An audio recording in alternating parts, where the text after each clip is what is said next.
लांब धाग्याचा कापूस हेक्टरी 30 क्विंटल घेण्याचा आता नवीन सुधारित जी आर आणला तरी त्यामध्ये विदर्भातील अनेक शेतकरी जो सीसीआयला कापूस पाहिजे तो कापूस उत्पादन करत नाही। म्हणजेच या कापूस उत्पादक शेतकऱ्यांना वाऱ्यावर सोडण्याचं काम या सत्ताधाऱ्यांकडून होतो आहे। दररोज त्यामुळेच आत्महत्या करणाऱ्या शेतकऱ्यांचा आकडा रोज 8 शेतकरी आपण आपल्याला दिसत आहे।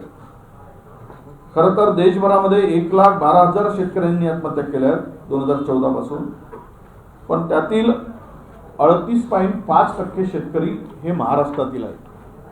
हे सत्ताधाऱ्यांना भूषणावं आहे का हे या ठिकाणी विशेष करून सांगावं लागेल। राष्ट्रीय गुन्हे नोंद विभागाच्या NCRB आकडेवारीनुसार महाराष्ट्रात 2025च्या पहिल्या 8 महिन्यात 1,183 शेतकऱ्यांनी आत्महत्या केल्या आणि 2024 मध्ये तर हा आकडा दररोज सरासरी 7 प्रमाणे होता। म्हणजे 2,706 शेतकऱ्यांनी आत्महत्या केलेल्या आहेत। यावरूनच विदर्भ आणि मराठवाड्यातला शेतकरी कुठल्या संकटात आहे हे आपल्या सगळ्यांना या ठिकाणी दिसून येते। कसले नतभ्रष्ट सरकार, तीनही जण भांडत आहेत, पण शेतकऱ्यांच्याकडे मात्र यांचं लक्ष नाही। यांनी जो प्रस्ताव पाठवला गेला ते म्हणतात की 27 नोव्हेंबरला प्रस्ताव पाठवला। केंद्रीय मंत्री कृषी मंत्री म्हणतात की आमच्याकडे अतिवृष्टी संदर्भातला मदतीचा प्रस्तावच आला नाही, तो प्रस्ताव कदाचित गृहमंत्र्याकडे अडकून पडला होता अशी काही चर्चा आहे।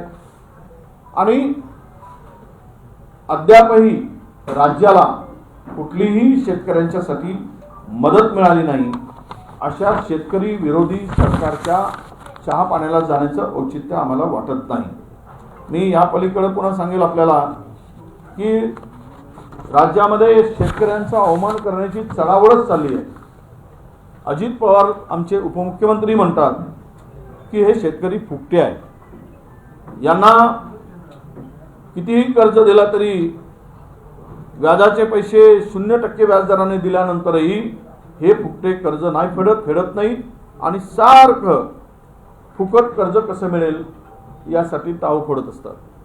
हे म्हणणारे राज्याचे एक उपमुख्यमंत्री आहेत।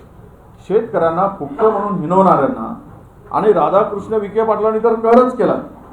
सोसायटी काढायची, कर्जबाजारी व्हायचं, पुन्हा कर्ज मागायचा, हा नवीन धंदा शेतकऱ्यांनी सुरू केला असं ते विखे पाटील म्हणतात।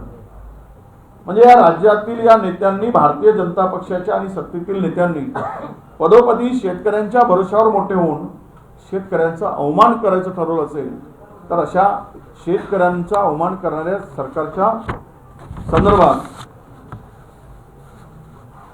त्यांना शेतकऱ्यांची मदतच करायची नाही अशा नतभ्रष्ट लोकांच्या चहा पाण्याला जाण्याचं आम्ही टाळलेलं आहे। राज्याची तिजोरी खाली झाली आहे।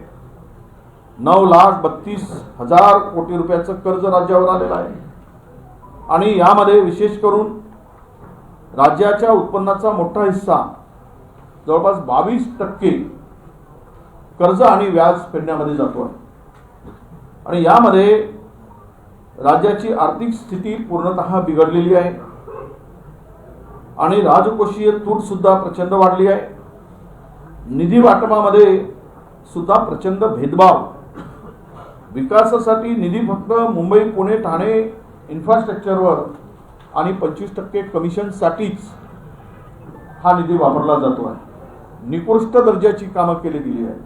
मेघा इंजिनिअरिंग सारख्या कंपनीवर 3,000 कोटी रुपये अतिरिक्त खर्चवून म्हणजे तिजोरीवर बोजा टाकून टेंडर दिल्यामुळे कोर्टाने गंभीर ताशेरे ओढले होते आणि त्यानंतर तो निविदा रद्द करून 3,000 कोटी कमी करावे लागले। यावरून भ्रष्टाचार किती मोठ्या प्रमाणात फोफावलेला आहे हे राज्यातील जनतेला आता दिसत आहे आणि यासाठी हे सर्व बघितल्यानंतर राज्य पूर्णतः दिवाळखोरीकडे निघाला आहे आणि या मोठ्या शहरामध्ये जो पैसा खर्च केला जातो आणि लहान शहरे या संपूर्ण विकासाच्या पासून दूर गेली जाईल आणि त्याही पलीकडे या संदर्भात मुख्यमंत्री विदर्भातले असून विदर्भाकडे पूर्णतः दुर्लक्ष आहे।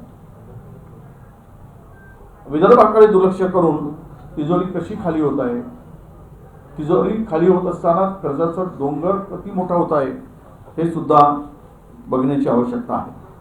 वारंवार सरकार मोठमोठ्या पुरवणीच्या मोठ्या रकमांचं पुरवणी मागण्यास सादर केले जातात. त्यामध्ये पण कधीच डॉक्टर आणि शिक्षक भरती किंवा शहरातील छोट्या शहरातील पायाभूत सुविधाकडे सरकारचं अजिबात लक्ष नाही आहे. एक लाडकी बहीण म्हणून पाठ थोपटणाऱ्या सरकारचं लाडक्या बहिणीच्या रक्षणाकडे, सुरक्षितेकडे पूर्णतः दुर्लक्ष झालेलं आहे.